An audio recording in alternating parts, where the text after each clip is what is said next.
Hörmətli tamaşaçılar, bütün dünyanın yaxın şərqdə müharibənin daha gərgin fazaya keçəcəyini gözlədiyi bir müddətdə Birləşmiş Ştatlar və İran arasında 2 həftəlik atəşkəs razılaşması əldə olundu deyə bilərik və bununla da tərəflər bəlkə də sonu görünməyən bir böhranın, bir uçurumun astanasından qayıtdı da demək olar.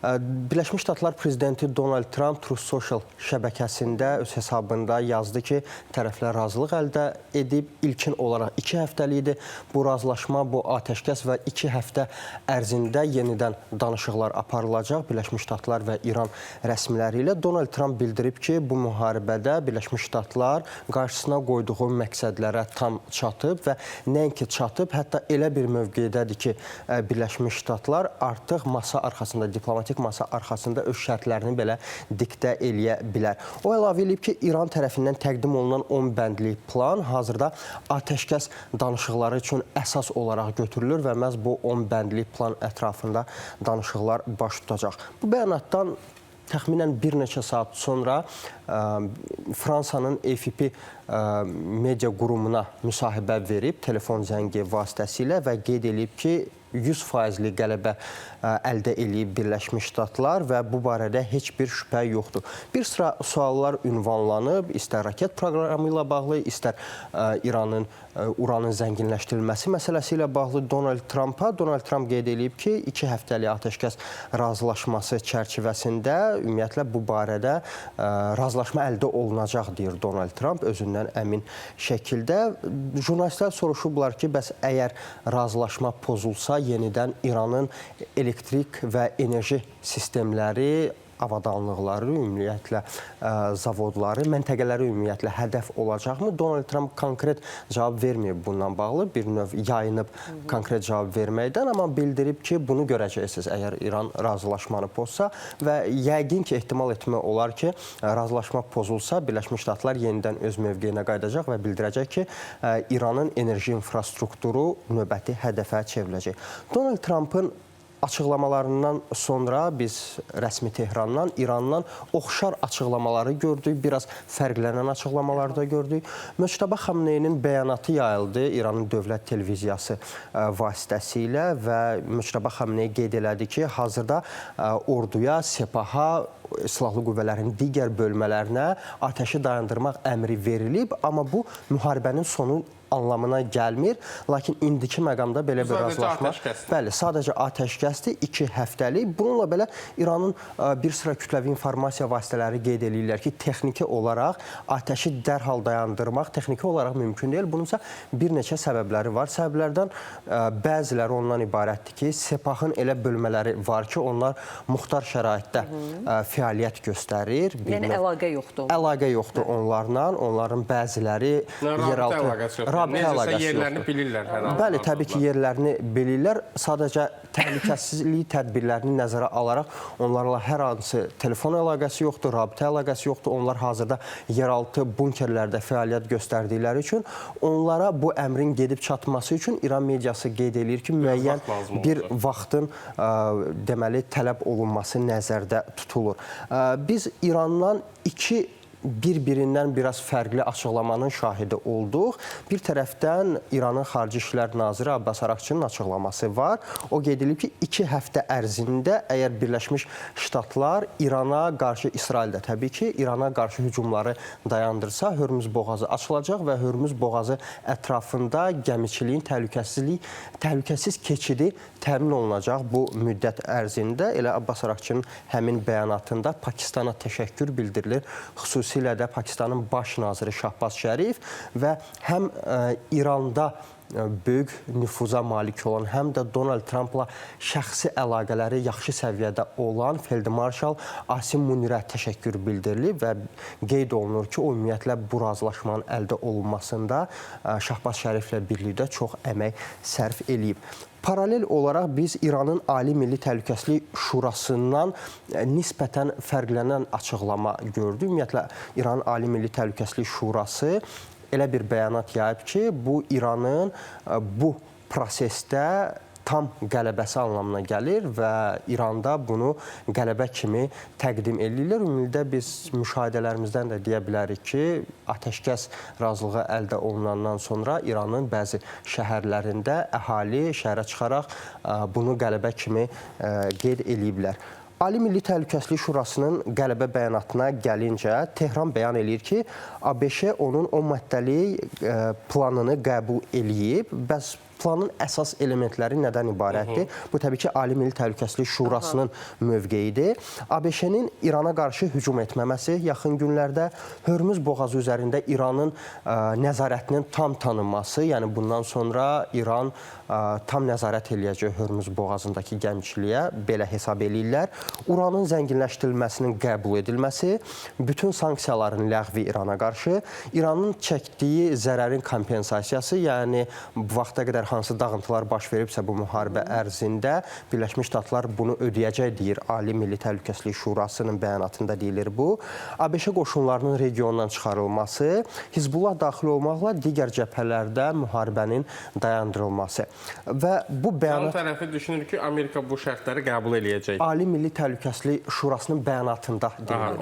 Xarici İşlər Nazirliyi biraz fərqli bəyanat yaydı. Ali Milli Təhlükəsizlik Şurası nisbətən fərqli bəyanat yaydı. Bu, həmin o Ali Milli Təhlükəsizlik Şurasının yaydığı bəyanatdır ki, qəbul eləyib, yoxsa eləməyi düşünür, onu... Eləyib, tamamilə və bunu qələbə kimi təqdim eləyib. Elə Donald Trumpı qəzəbləndirən məsələ də bu olub. Bayaqdan deyirik, görəsən, nə idi bu məsələ? Bəli, Ali Milli Təhlükəsizlik Şurasının bu bəyanatı yayılandan sonra CNN telekanalı bu bəyanatı təqdim edib İranın rəsmi mövqeyi kimi və Donald Trumpı məhz bu məsələ qəzəbləndirib. O qeyd edib ki, əsas bəyanat İranla razılaşmanın əsas şərtlərini məhz Xarici İşlər Naziri Abbas Əraqçı bəyan eləyib və mən onun paylaşımını deyir, öz hesabımda paylaşmışam. Nəyə görə CNN Abbas Əraqçının deməli bəyanatını yox, Ali Milli Təhlükəsizlik Şurasının bəyanatını paylaşır və Ali Milli Təhlükəsizlik Şurasının bəyanatının reallıqla hər hansısa bir oxşarlığı yoxdur, deyir Donald Trump. Həm daha rəsmi olaraq Donald Trump da Abbas Əraqçının açıqlamasını rəsmi açıqlamaq kimi qəbul eləyib, bəli, və onu öz hesabında da paylaşıb. Az öncə mən Pakistanın vasitəçiliyindən danışdım. Burada xüsusilə... İslamabad danışıqları da çox böyük, belə deyim, maraq və həyəcanla gözlənilir. Gözlənilir, bəli. Elə hər iki tərəf atəşkəslə bağlı bəyanat verəndən sonra Şahbaz Şərif də sosial şəbəkə hesablarında bununla bağlı açıqlama yaydı və bildirdi ki, danışıqlar aparılıb hər iki tərəflə və hər iki tərəfi İslamabada dəvət eləmişəm, dedi. Regionda sülhün əldə olunması üçün diplomatiya əsas vasitələrdən biridir və biri olmalıdır, deyir Pakistanın baş naziri və qeyd eləmək lazımdır ki, artıq danışıqlarda kimlərin olacağı da təxminlər irəli sürülüb bundan bağlı. Ən azı Birləşmiş Ştatlar tərəfindən kimlərin iştirak eləyəcəyi ilə bağlı adlar açıqlanıb. CNN-in yenə məlumatına görə Birləşmiş Ştatları bu danışıqlarda ölkənin vitse-prezidenti J.D. Vance, eyni zamanda Donald Trump'ın yaxın şərq üzrə xüsusi nümayəndəsi, bizim hamımızın yaxşı tanıdığı Steve Witkoff, eyni zamanda Amerikalı iş adamı, həmçinin Donald Trump'ın kürəkəni Jared Kushner də danışıqlarda iştirak eləyə bilər CNN-in məlumatlarına görə.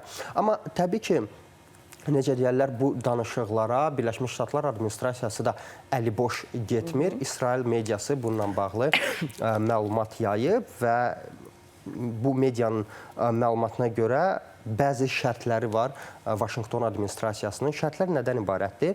İranın nüvə materiallarının ölkədən çıxarılması, uranın zənginləşdirilməsinin dayandırılması, balistik raket proqramının məhdudlaşdırılması və biz müqayisə eləyəndə bu məlumatı və İranın Ali Milli Təhlükəsizlik Şurasının məlumatını biz müqayisə eləyəndə görə bilər ki, tamamilə əks mövqelərdir, əks fikirlərdir. İndi təbii ki, atəşkəsin ilk saatlarında bu məsələ ətrafında biz kifayət qədər məlumatlar görəcəyik, dezinformasiyaların şahidi ola bilərik, bəzi manipulyasiyaların şahidi ola bilərik, amma artıq danışıqlar baş tutandan sonra İslamabadda və danışıqlarda əldə olunan konkret razılaşmalardan sonra biz artıq biləcək ki, bu müharibədə, bu prosesdə hansı tərəf nisbətən kompromisə gedib, hansı tərəf öz şərtlərini diktə edib və konkret şərtləri biz artıq danışıqlardan sonra daha aydın biləcəyik. Necə deyirlər, duman artıq seyrələndən sonra bütün doğruların Yəni hələ şahidi biraz olacaq. tezdir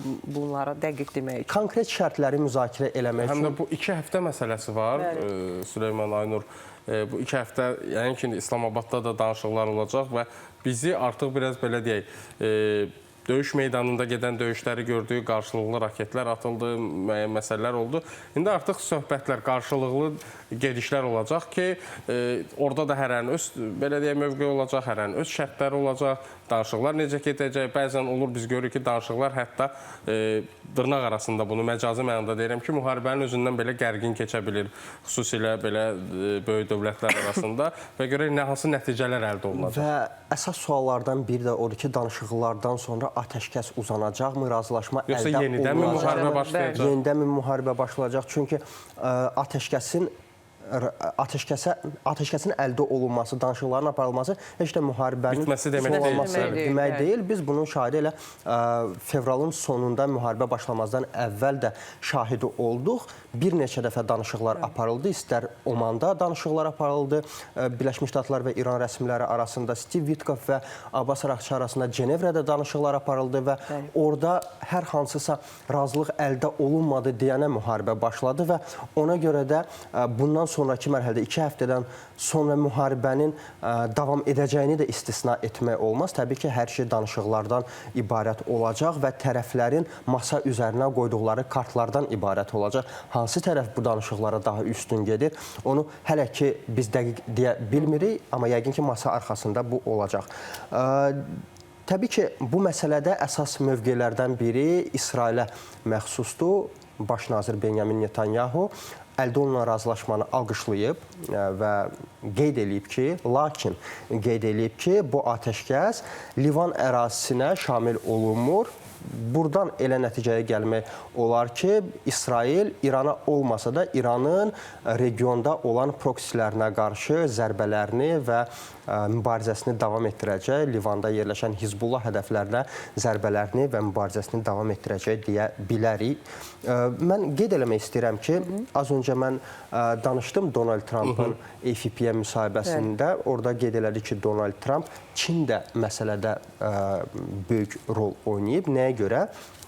Qərb mediasının məlumatına görə, xüsusilə Associated Press və The New York Times nəşri qeyd eləyir ki, Pakistandan sonra, Pakistan rəsmilərinin İran tərəfi ilə apardığı danışıqlardan sonra rəsmi Pekindən İran rəsmilərinə birbaşa zəng gəlib və onlar da xahiş eləyiblər ki, biraz kompromisə gedilsin və danışıqlar baş tutsun, ən azı hər hansısa razılaşmanı əldə etmə imkanı nəzərdən Ən keçirsin. azından 2 həftə boyunca Hörmüz boğazında da gediş-gəliş olsun. Çünki biz bilirik ki, Hörmüzün bağlı olmağı, Çin də daxil olmaqla bir çox ölkəyə belə deyək, zərər vurdu. Oradakı iqtisadiyyata böyük bir zərər vurdu. Və bəli, bu xüsusda Donald Trump qeyd edib ki, o inanır ki, Çin də bu məsələdə böyük rol oynayır. Elə eyni zamanda qeyd etmək lazımdır ki, may ayında Donald Trump'ın Çinə səfəri nəzərdə tutulur. Martın sonu, aprel ayının əvvəlində nəzərdə tutulmuşdu bir neçə ay bundan öncə, amma yaxın şərqdə bu gərginlik fonunda bəli, ertələndi. Qeyd etmək lazımdır ki, bu müharibə bir aydan çoxdur ki, dünya bazarlarına, iqtisadi bazarlara, xüsusilə neft bazarına təsirsiz ötüşmürdü. Hətta bəzi proqnozlar var idi ki, neftin bir barelinin qiyməti 150-200 dollara qədər arta bilər. Bununla bağlı narahatlıqlar var idi. İstər dünya banklarının, istərsə də neft şirkətlərinin narahatlıqları var idi və atəşkəslə bağlı razılaşma əldə olunduğuna dair bəyanatlar səslənəndən sonra bəli, artıq 94 dollardan aşağı düşdü və Bakı vaxtı ilə təxminən səhər saat 4 radələrinə görə Brent markalı neftin iyun futuresləri əvvəlki bağlanışla müqayisədə təxminən 11% ucuzlaşaraq bir bareli 93,7 dollara enib və əgər stabillik və mesajlar olarsa, əgər siqnallar olarsa ki, 2 həftədən sonra da bu atəşkəs davam eləyəcək, razılaşma əldə olunacaq, ehtimal eləmək olar ki, neftin qiyməti bəli, daha da düşəcək. Amma qeyd eləmək lazımdır ki, İran təkcə Birləşmiş Ştatlarla yox, Fransa ilə də bu yaxınlarda keçən günlərdə, daha doğrusu dünən bir razılıq əldə elədi. Razılıq nədən ibarətdir? İran ərazisində artıq 3 ilə yaxında həbsdə olan Fransa vətəndaşları azad edildi.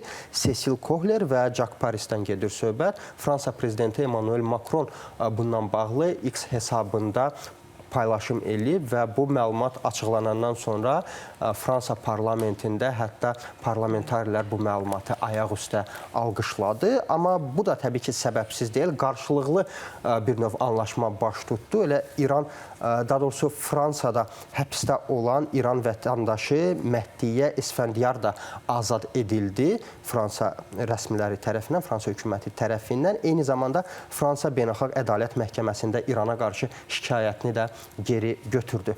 Dostlar, məndən bu günlük bu qədər. Təşəkkürlər Süleyman. Maraqlı. Mən ümid edirəm ki, detallar da açıqlanacaq, konkret şərtlər açıqlanacaq hər iki tərəfdən və yaxın günlərdə istər mənim təqdimatımda, istər həmkarım Nərman Hüseynzadənin təqdimatında biz tamaşaçılarımıza daha dolğun və geniş məlumatları çatdırırıq. Səni də Nərman da həmişə sülh və atəşkəs xəbərləri ilə gözləyirik. Təşəkkür edirəm.